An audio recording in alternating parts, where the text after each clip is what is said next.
እነዚህን እመቤታችንን የሚሳደቡ መናፍቃንን ቅዱስ ኤጲፋኒዎስ በምን ይመስላቸዋል? ባበደ ውሻ ይመስላቸዋል። ያበደ ውሻ ምን ይላል ቅዱስ ኤጲፋኒዎስ? የመዝገበ ህብስት ወይም መዝገበ መድኃኒት የሚባል መጽሐፍ አለው። ፓናሪዮን ይባላል በግሪኩ። መዝገበ ህብስት ወይም መዝገበ መድኃኒት ማለት ነው። ለሁሉም መናፍቃን መልስ የሰጠበት መጽሐፍ ነው። እና ቅዱስ ኤጲፋኒዎስ ምን ይላቸዋል?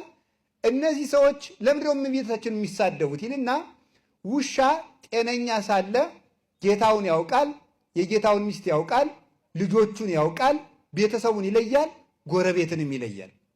ማን? ውሻ። ውሻ ግን ባበደ ጊዜ ጎረቤት ይለይ የነበረው ልጆቹን ይለይ የነበረው ውሻ ባለቤቱን ጭምር መንከስ ይጀምራል። ባለቤቱን መንከስ ይጀምራል። ሰው ጤነኛ ሲሆን የቤተ ክርስቲያኒቱን ራስ ክርስቶስን ያከብራል። ቤተ ክርስቲያን እንድትመሰረት ምክንያት ድህን የሆነችውን ድንግል ማርያምን ያከብራል። የክርስቶስ ቤተሰቦች አካሎቹ የሆኑት ቅዱሳንን ያከብራል። ሲያብድ ግን ቅዱሳንንም ይሳደባል፣ እመቤታችንን ይሳደባል፣ ራሱን ክርስቶስንም ይነክሰዋል። ክርስቶስንም አማላጅ ፍጡር ብለው ይሰድቡታል። በእሷ ላይ ብቻ ተነስተው የቀሩ እንዳይመስላቸው። ለምንድን ነው ሲባል ውሻው በማበዱ ምክንያት የጌታው መልክ ይቀየርበታል፣ የቤተሰቡ መልክ ሁሉ ይቀየርበታል ይላል።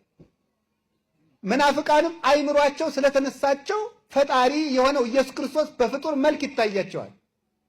የፈጣሪ እናት የሆነችው እመቤታችን አንሳ ትታያቸዋለች፣ ጣዖት ትሆንባቸዋለች። በእነሱ ሕሊና ላቲ ስብሐት የእሱ ልጆች ሐዋርያት ሁሉ ቅዱሳን ሁሉ በእነሱ የተናቁ ይሆኑባቸዋል። እንግዲህ ስላበዱ ውሻ ነው። ኢየሩሳሌም ኢየሩሳሌም ውሉድኪ ኮኑ ከመ አክልብት ዘማውያን። ኢየሩሳሌም ልጆችሽ እንደ ዲዳ ውሾች ሆኑ፣ እንዳበደ ውሻ የሚሉ። እንዲሁም ቅዱስ ነቢዩ ኢሳይያስ ዲዳ ውሾች ይላቸዋል። ውሻ ሲያብድ ጠላት ሲመጣ መጮውን ሁሉ ያቆማል። እነዚህ ቅዱሳንን ሁሉ አናመሰግንም የሚባሉ ዲዳ ውሾች ናቸው።